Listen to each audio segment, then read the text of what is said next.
ಧನುಸ್ಸು ರಾಶಿವರೆಗೆ 4ನೇ ಸ್ಥಾನದಲ್ಲಿ ಶನಿಗ್ರಹ ಸೇರ್ಕೊಳ್ತಾರೆ. ಆವಾಗ ವಿರೋಧವನ್ನ ಮಾಡ್ತಾರೆ. 4ನೇ ಮನೆಯ ಶನಿಯ ಫಲ ವಿರೋಧ. ಏನೇನು ಮಾಡೋಕ್ಕೋದ್ರೂ ಸಹ ವಿರೋಧಗಳಾಗತ್ತೆ. ನಿಮ್ಮನ್ನ ಕಂಡಾಗ ವಿರೋಧವನ್ನ ಮಾಡ್ತಾರೆ. ನೀವು ಮಾಡುವಂಥ ಕೆಲಸವನ್ನ ವಿರೋಧವನ್ನ ಮಾಡ್ತಾರೆ. ನೀವು ಮಾತನಾಡುವಂಥ ಮಾತನ್ನ ವಿರೋಧವನ್ನ ಮಾಡ್ತಾರೆ.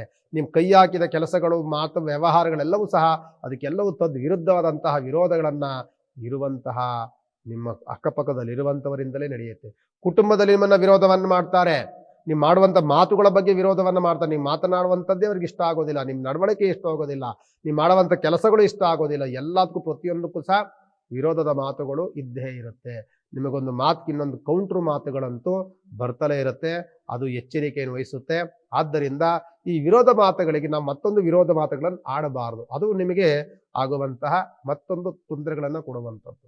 ಈ ಧನುಸ್ಸು ರಾಶಿಯವರು ಮಾಡಬೇಕಾಗಿರುವಂಥದ್ದು, ವಿರೋಧ ಮಾತುಗಳು ಎಷ್ಟೇ ಬರಲಿ, ನೀವು ಮಾತುಗೊಂದು ಯಾವುದೋ ಒಂದು ವಿಭಿನ್ನವಾದಂಥ ಮಾತುಗಳು ಬರಲಿ, ನೀವು ಮಾಡುವಂಥ ಯಾವುದೇ ಪ್ಲಾನ್ಗಳನ್ನು ಅವರು ಇಷ್ಟಪಡದಲೇ ಇರಲಿ, ನೀವು ಮಾಡುವಂಥ ಕೆಲಸ ಕಾರ್ಯಗಳನ್ನು ಅವರು ಇಷ್ಟಪಡದಲೇ ಬೇರೆ ಬೇರೆ ಐಡಿಯಾಗಳನ್ನು ಕೊಡಲಿ, ಆದರೆ ಅವರು ಕೊಟ್ಟಂತಹ ವಿರೋಧದ ಮಾತುಗಳಿಗೆ ನಮ್ಮದು ಮತ್ತೊಂದು ವಿರುದ್ಧವಾದಂಥ ಮಾತುಗಳನ್ನು ಖಂಡಿತವಾಗಿ ನಾವು ಆಡಬಾರ್ದು.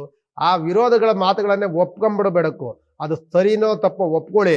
ಇವತ್ತು ನಷ್ಟ, ನಾಳೆ ಲಾಭ ಅಂತ ಅನ್ಕೊಳ್ಳೋಣ. ಏನು ಅದೆಲ್ಲ ಒಪ್ಕೊಳಕ್ಕಾಗ್ರಿ, ತುಂಬ ನಷ್ಟ ಆಗುತ್ತೆ, ತುಂಬ ಸರಿ ಇಲ್ಲ ಅವ್ರ ವ್ಯವಹಾರಗಳು, ನಿಮ್ಗೆ ಐಡಿಯಾ ಗೊತ್ತಿಲ್ಲ ಅವ್ರಿಗೆ, ಅವ್ರು ಏನೇನೋ ಹೇಳ್ತಿದ್ದೀರಾ ಅದು ಮಾಡಕ್ಕೆ ಹೋದ್ರೆ ತುಂಬ ನಷ್ಟ ಆಗುತ್ತೆ. ಬಟ್ ವಿಧಿ ಇಲ್ಲ, ನೀವು ಅದನ್ನು ಒಪ್ಕೊಳ್ಳೇಬೇಕು. ಇಲ್ಲ ಅಂತಂದ್ರೆ ಇನ್ನೂ ಕಲಹಗಳು, ಇನ್ನೂ ಸಮಸ್ಯೆಗಳು, ಇನ್ನೂ ಗೊಂದಲಗಳು ಜಾಸ್ತಿ ಆಗುತ್ತೆ. ಈಗಿನ ಆಯ್ತಮ್ಮ ಹಿಂಗೆಲ್ಲ ಹಿಂಗೆ ಮಾಡೋಣ ಅಂತ ಅಂದ್ಬಿಟ್ಟು ಅವ್ರ ಮಾತುಗಳನ್ನೇ ಒಪ್ಕೊಂಬಿಟ್ಟು ಅವ್ರ ಜೊತೆಯಲ್ಲಿ ಹೋಗಿ ಅದೇ ರೀತಿ ಸಣ್ಣದಾಗಿ ಏನಾದರೂ ಬದಲಾವಣೆ ಮಾಡ್ಲಿಕ್ಕೆ ಪ್ರಯತ್ನವನ್ನು ಮಾಡ್ಬೋದೇ ಹೊರತು ನೀವು ಖಂಡಿತವಾಗಿ ಇದನ್ನು ಆಗೋದಿಲ್ಲ ಅಂತ ಅಂದ್ರೆ ಮತ್ತೊಂದು ಬೇರೆ ಬೇರೆ ವಾಗ್ವಾದಗಳು ಸೃಷ್ಟಿಯಾಗುತ್ತೆ. ಎಚ್ಚರಿಕೆಯನ್ನು ವಹಿಸಿ. 4ನೇ ಮನೆಯಲ್ಲಿ ಧನುಸ್ಸು ರಾಶಿಗೆ ಶನಿಗ್ರಹ ಬಂದಾಗ ವಿರೋಧ ಸ್ಥಾನದಲ್ಲಿರ್ತಾರೆ.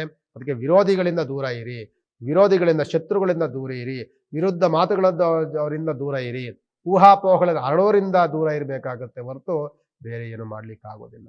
ಇವ್ರು ಮಾಡಬೇಕಾಗಿರುವಂಥ ಶನಿಯ ಉಪಾಸನೆ ಹೆಂಗೆ ಅಂತ ಅಂದ್ರೆ, ಶನಿ ದೇವಸ್ಥಾನಕ್ಕೆ ಹೋಗಿ ಅಥವಾ ನವಗ್ರಹ ದೇವಸ್ಥಾನಕ್ಕೆ ಹೋಗಿ ನವಧಾನ್ಯವನ್ನು ತೆಗೆದುಕೊಂಡೋಗಿ ನವಧಾನ್ಯವನ್ನ ಶನಿಗ್ರಹದ ಹತ್ರ ಇಟ್ಟು 9 ಪ್ರದಕ್ಷಿಣೆಗಳನ್ನು ಮಾಡಿ ಆ ನವಧಾನ್ಯವನ್ನು ದಾನ ಕೊಟ್ಟು ಬನ್ನಿ. ಅನುಕೂಲವಾಗುತ್ತೆ ಧನುಸ್ಸು ರಾಶಿಯವರಿಗೆ.